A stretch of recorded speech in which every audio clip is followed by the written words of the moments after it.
Magandang araw, ito ang Tipak Kaalaman.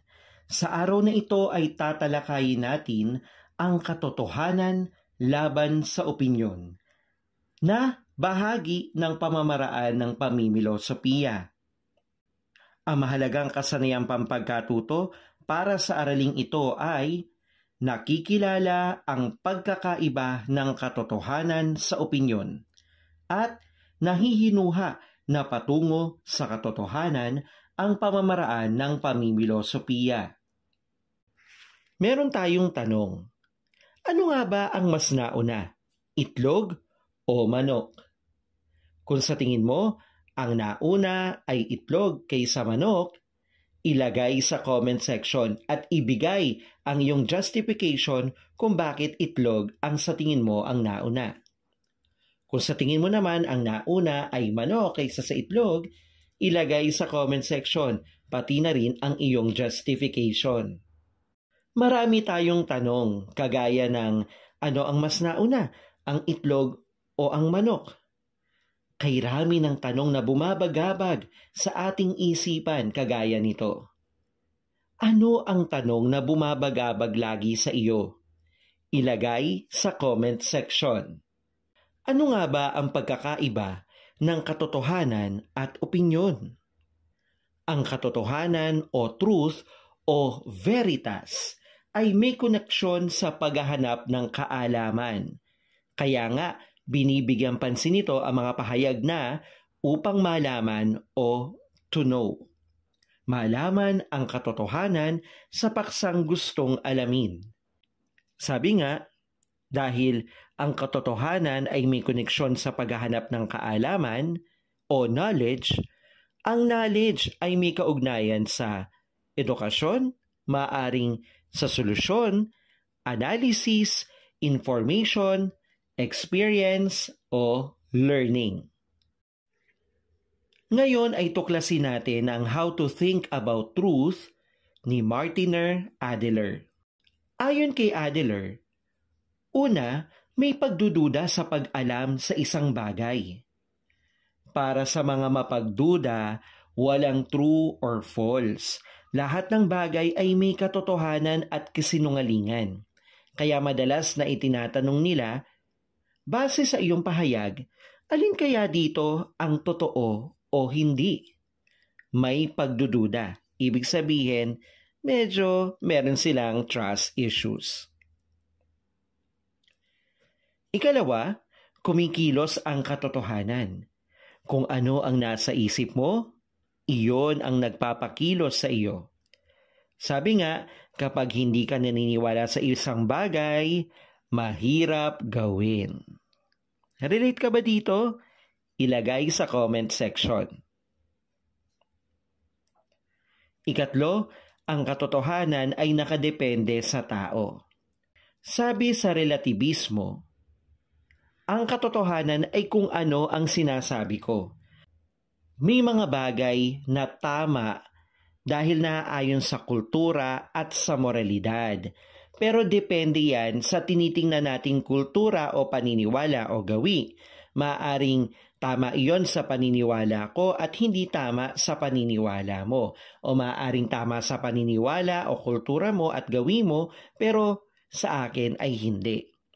May koneksyon din ito sa moral na aspekto o may kaugnayan sa etika. Balikan natin yung definisyon ng etika o ethics, the morality of human act. Ito'y nagpapatungkol sa moralidad ng kilos ng tao. May mga bagay na totoo sa iyo pero sa akin ay hindi. O kaya ay totoo sa akin pero sa iyo ay hindi.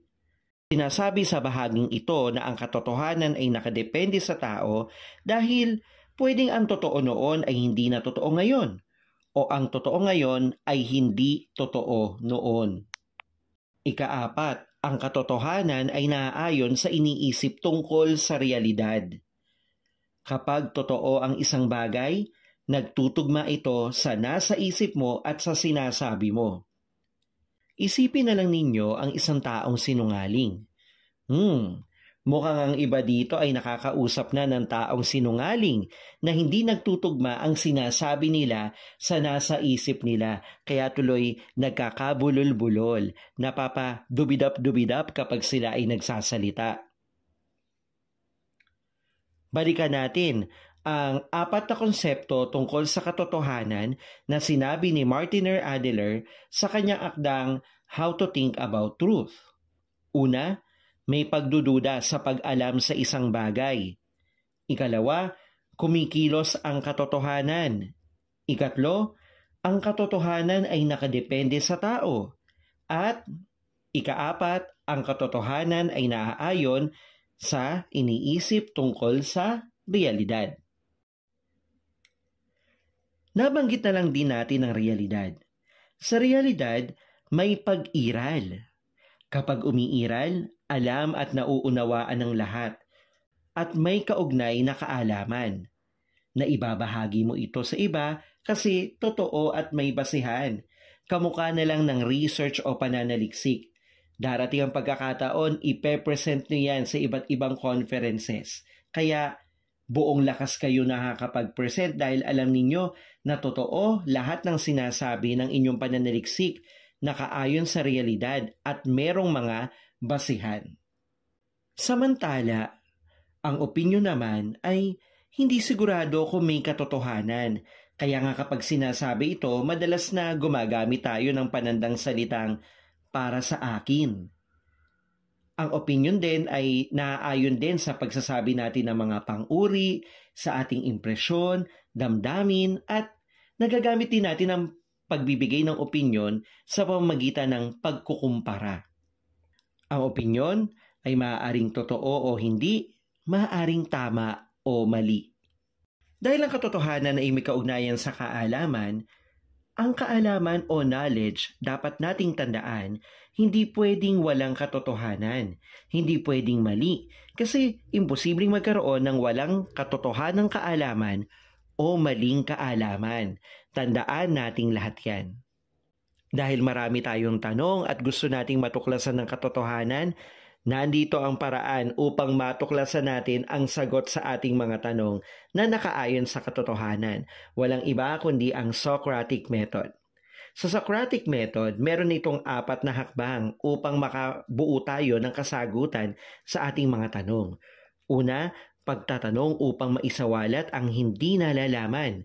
Sabi ko kanina, ilagay nyo sa comment section yung mga tanong na bumabagabag sa inyo.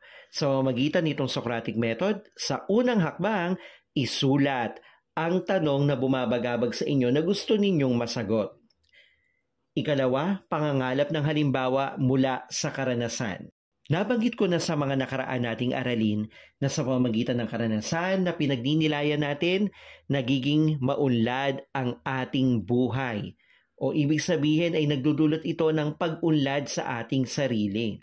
Kaya, bilang pagsagot sa tanong na nakatala sa unang bahagi, magkalap ka ng iyong mga karanasan na may kaugnayan dito na maaaring sumagot sa iyong tanong.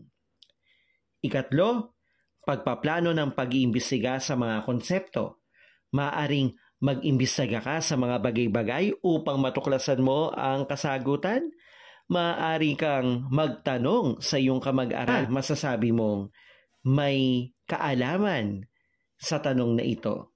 O maaari kang magtanong sa mga eksperto, sa mga guro na posibleng makasagot dito. O kaya ay konsultahin mo ang mga libro o ang internet. Basta ang tatandaan mo lang, reliable sources mula sa internet ang iyong basahin. At matapos yon, timbangin mo ang lahat ng iyong mga nakuha sa pamamagitan ng pangangalap ng mga halimbawa at sa iyong pag-iimbestiga. Dahil maaaring ang mga nakatala rito ay opinyon lamang. Tuklasin mo ang katotohanan na nasa likod ng 2 at number 3 para mailagay mo ang iyong natuklasan. Maaaring ang natuklasan mo ang siyang magbibigay tuldok sa katanungan na matagal nang bumabagabag sa iyo. Muli, ito ang Socratic Method. Una, pagtatanong upang maisiwalat ang hindi nalalaman. Ikalawa, pangangalap ng halimbawa mula sa mga karanasan. Ikatlo, pagpaplano ng pag-iimbestiga sa mga konsepto. At ika-4, ang iyong natuklasan. Nawa, itong Socratic method na ito ay makatulong sa iyo na masagot ang mga tanong na matagal nang bumabagabag sa iyo. At bilang pagtatapos ng ating talakayan, nais kong ibahagi sa inyo ang philosophy quote ni Socrates. Sabi niya, "I cannot teach anybody anything. I can only make them think." Muli, ako si Doc Ojin at ito ang Tipak Kaalaman. Sa bawat tipak, kaalaman tungkol sa pilosopiya, ang dulot ay galak.